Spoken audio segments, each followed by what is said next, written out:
Hey, I'm Ben Silverio. And I'm Aaron Klein. And I'm Ansel Birch, your host in post. And it's time to party! We are not doctors, we don't give medical advice. Please drink responsibly. This episode was recorded on February 13th, 2021. Finger boomsticks! Finger boomsticks! Yeah! Welcome, Ben, to this, our second episode of Army of Darkness. Yeah. What a fucking crazy movie. It is a cartoon of a movie. Yes. It, like, legit feels like a cartoon. It's fucking wild.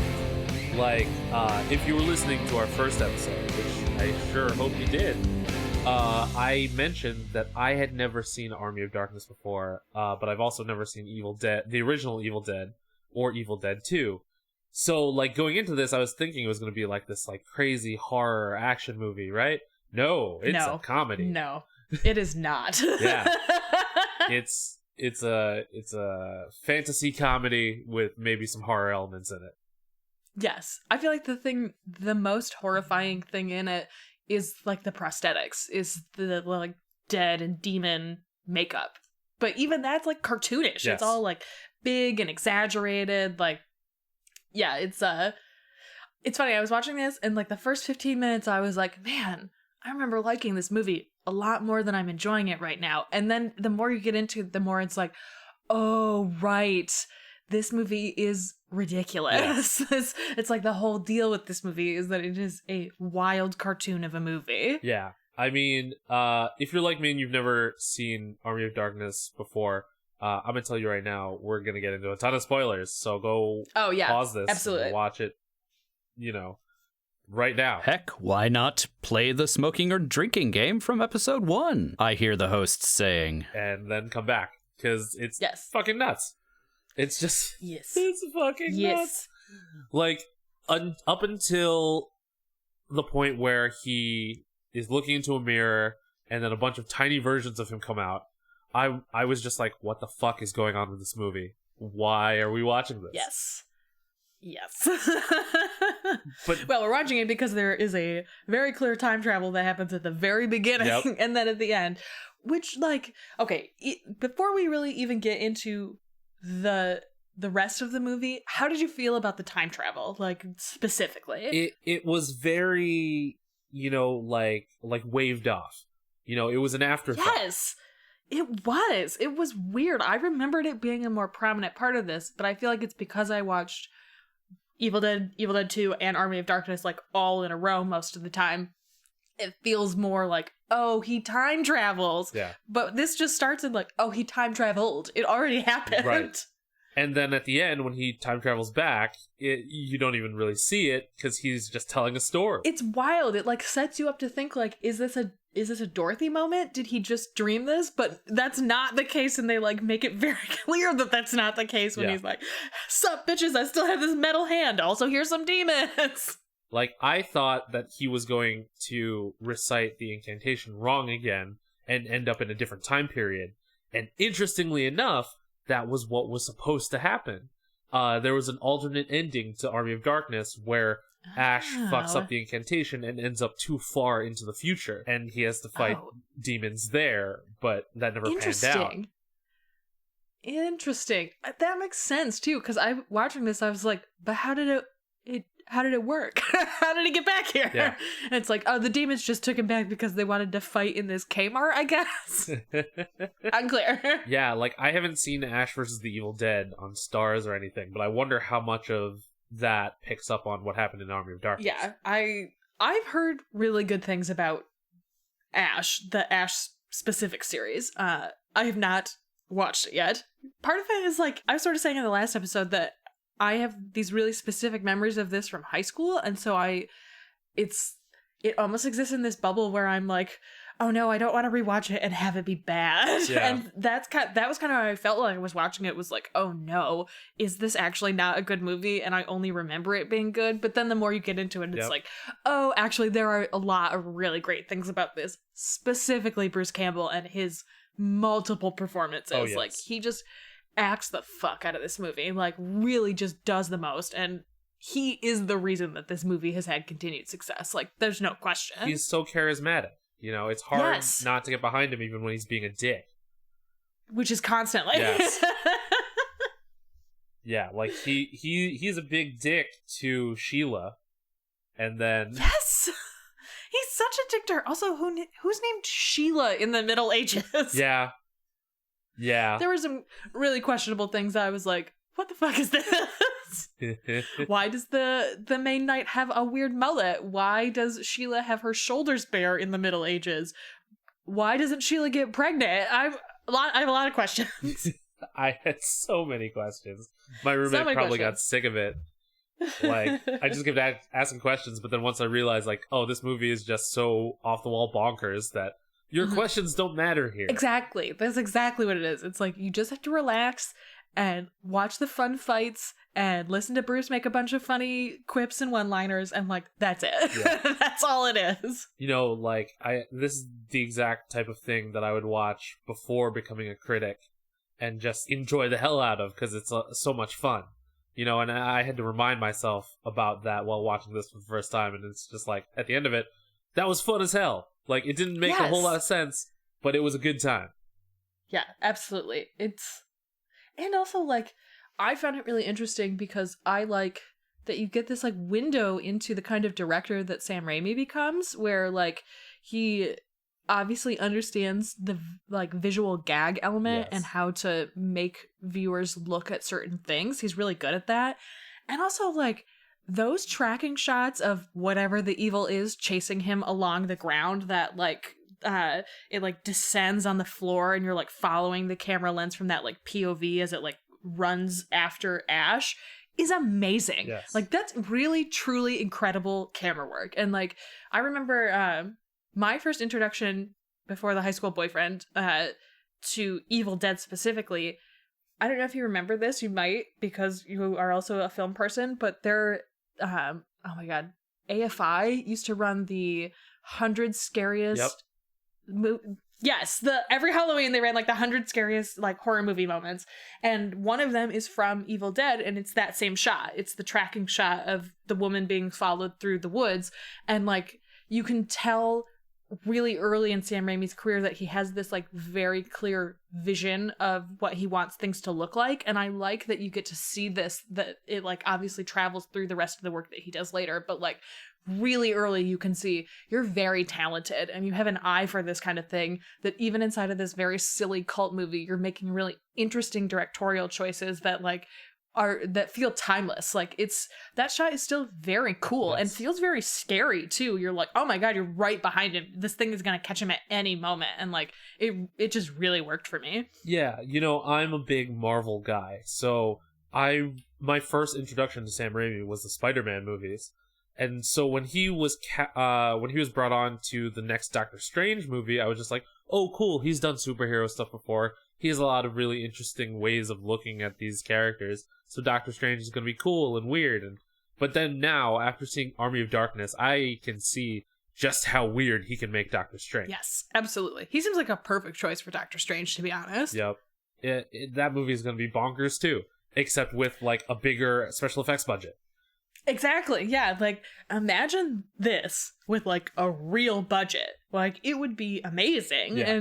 But part of what's fun about it is that it is kind of low budget. Like, I don't think that this movie would be as fun as it is if it had like a much higher effects budget. Yeah. Like, there's something about the like, do it yourself is not the right word, but that low budget feel of they're really wringing every penny out of these dollars, and like it's working because they're making it work for them. Yes. And one of the people that worked on the special effects makeup for the creatures in Army of Darkness was Greg Nicotero, who went on to be wildly famous for The Walking Dead. Oh, I did not realize that. That makes a lot of sense. A lot of sense. The effects in this are fucking amazing. Yeah. Like the leader of the Army of the Dead. I love that the leader of the Army of the Dead, it's funny. He's like almost as quippy as Ash is, and like it feels really appropriate, and I feel like he has the freedom to do that because the prosthetics are so good. You just like, you don't ever have to question that he's this leader of the dead because he just looks like it. Yep. It's man, that I had no idea that was Greg Nicotero. That's so cool. Yeah. Nicotero and his team like really really went above and beyond, you know, working with what they had to make this like little thing look so crazy. Like some of the makeup on just like the demon in the pit, you know, but like the evil Ash, like a ton of stuff they knocked out of the park. The like elongated chin as Ash like shakes his face back into normal, like all of that is prosthetic makeup. Every time women turn into demon witches, like all of that like old hag makeup looks fucking amazing. Yes. Like, and it's clearly durable too, because they're putting it on stunt workers who are doing all kinds of like crazy fights and flips and shit. Yeah. And like it still registers very well. Like, I mean, obviously Greg Nicotaro's a fucking genius at this shit. Like, duh. Obviously it worked really well. Like, I'm surprised to learn that it is him, but also like, that makes a lot of sense. Yep. One of the first things that I wrote in my notes, well, the first couple things were just like quips. Like, yes. Boomstick in big letters with an exclamation point. I'm like, yeah, that's where that's from. This is my boomstick. Good, bad, I'm the guy with the gun. I love that line. She's like, you're a good guy. He's like, no, I'm not. I'm definitely not. Nope. But I do have a gun. Also, how much ammunition does he have in his trunk? Like, it seems like he never, ever runs out of bullets. I'm like, that's a 2-shot shotgun. Right. And the chainsaw runs on gas. I know, never runs out of it. Yeah. How many gas cans are in his trunk? You know? At least a couple, for sure. I also love the detail at the end when he's back at S-Mart that he no longer works in hardware and he's moved over to Home Goods, as though Home Goods is a safer section to work in. Yeah, right. Like, what do you have in your car now? Is it just like dishes? High thread count sheets. Like... Right, exactly. He's like, I'll just wrap myself in these sheets and throw myself into the ocean. But really, what was Sam Raimi on while writing this? Like, oh my god, coke, probably.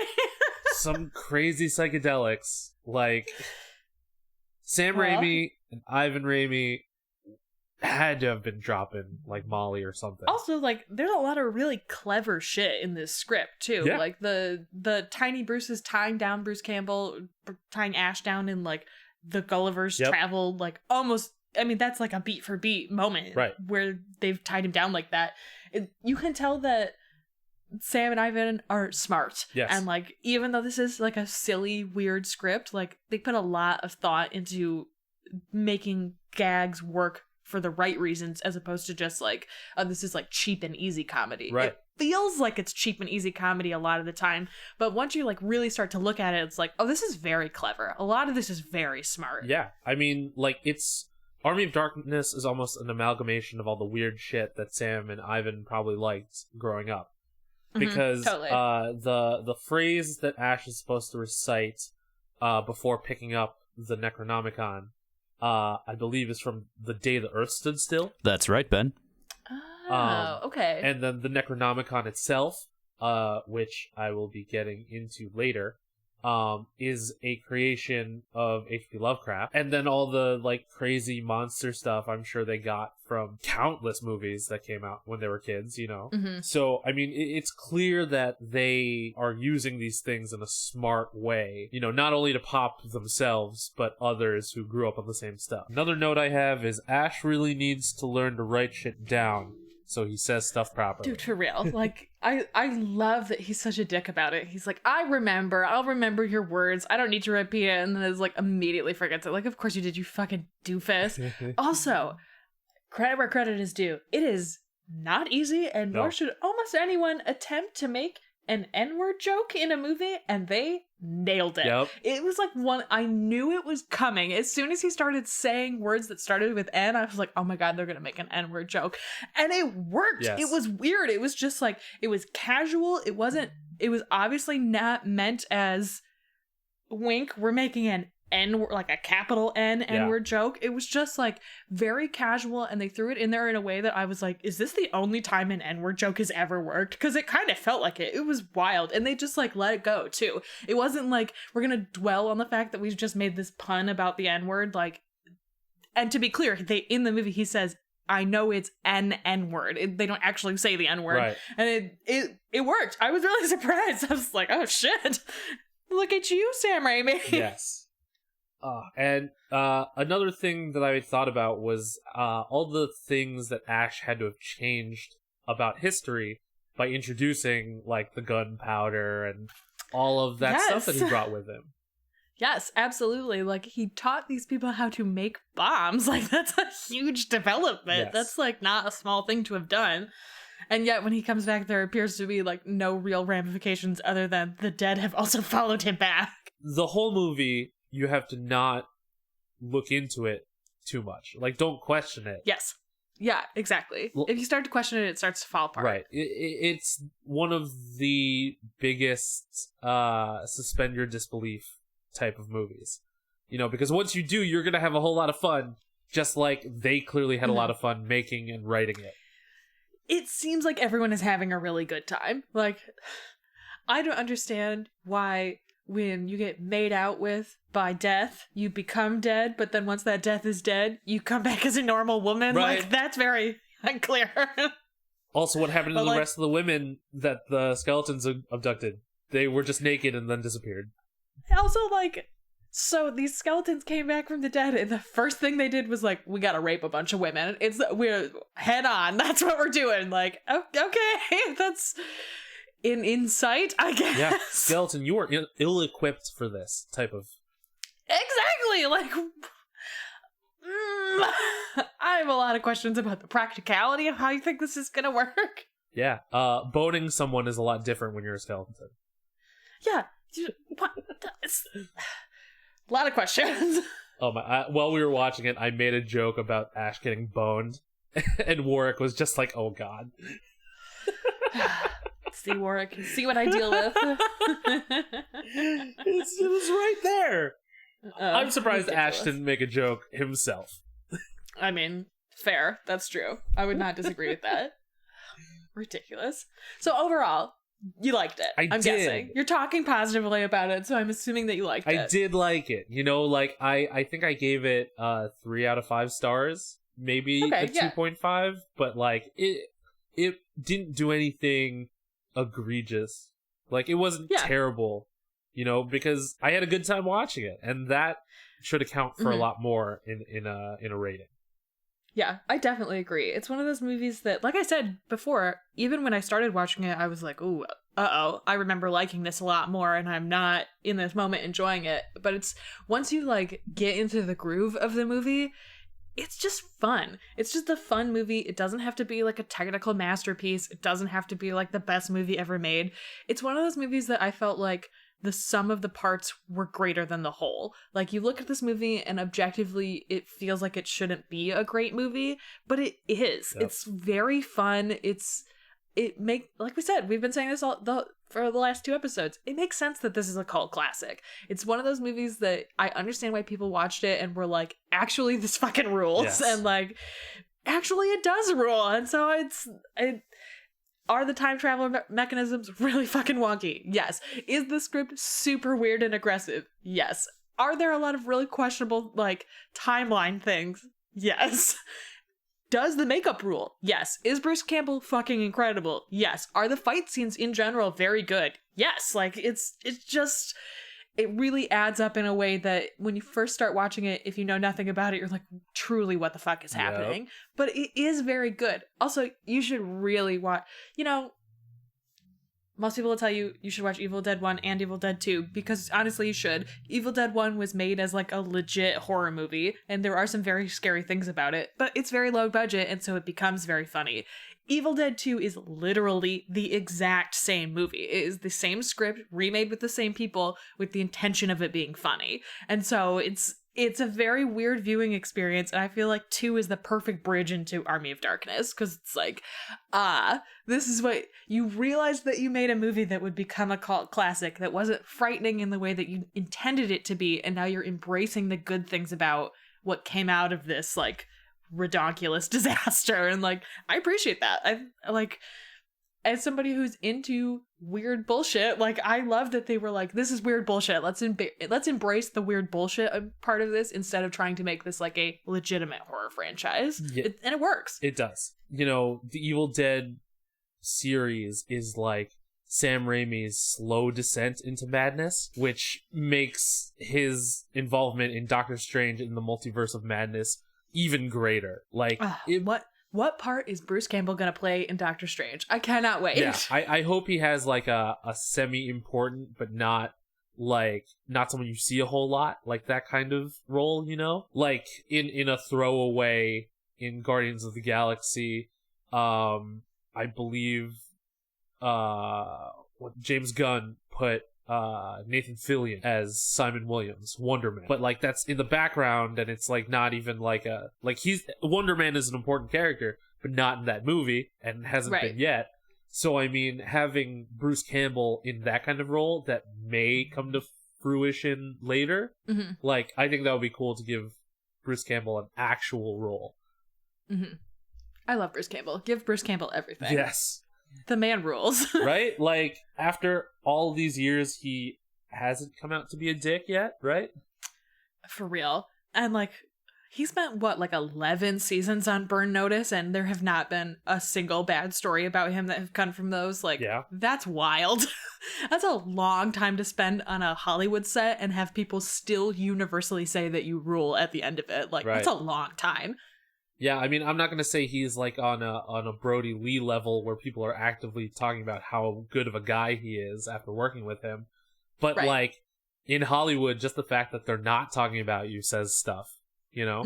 And that people like do seem generally excited to have him around in projects still, like is a great sign too. As a dude who's getting up there and like is a comedy guy, like he's really maintained a place in acting and like didn't have to, has a lot of money and doesn't really need to keep working and like still does and picks projects he's clearly having a good time in. Pre-pandemic, he used to show up at like every fucking convention, you know, of course, just meeting his legions of fans. And I think he would be content doing that for the rest of his days. But, you know, he keeps finding stuff and people keep casting him and stuff, which is great for him. Yeah, absolutely. Good for Bruce Campbell. Good for you, Bruce Campbell. Thank you for joining us for this, our second episode of Army of Darkness. Yeah. We hope that you enjoyed it. Honestly, this movie rules. It does. It's super fun. It's super weird. It's only 85 minutes long. Like, watch Bruce Campbell be delightful. You have the time. You have the time. And honestly, worth your time. Like, we didn't specifically ask our question, is this worth your time? Because the answer is yes. Yeah, resounding it is. yes. It is a resounding yes. This movie is absolutely worth your time. Even if the time travel's weird, even with any like problems that you might have with the script, it fucking works. It's just a great cult classic movie. Yes, I agree. So join us next time as we try to edutain you. Yes, edutain you, our lazy river of edutainment. Drift along with us into the past and the future, maybe. Maybe. Maybe. Yeah. All right. Until then, you can find us on the internet. I'm at NYDUrgency on Instagram. I am at eSilverio20 on Instagram and Twitter. I am at Indecisionist on Twitter and The Indecisionist on Instagram. Special thanks to Marlon Lonkett of Marlon and the Shakes for our theme song, and to April Moralba for our podcast art. You can interact with us using the hashtag #2party. That's time, the number 2 party. This has been an Indecisionist production. And until next time, party people, be excellent to each other. Party on, dudes. Boomstick! Boomstick air guitar! I built this air guitar into my boomstick! Pew pew! You're welcome, Sam Raimi, for your next thing. You're welcome.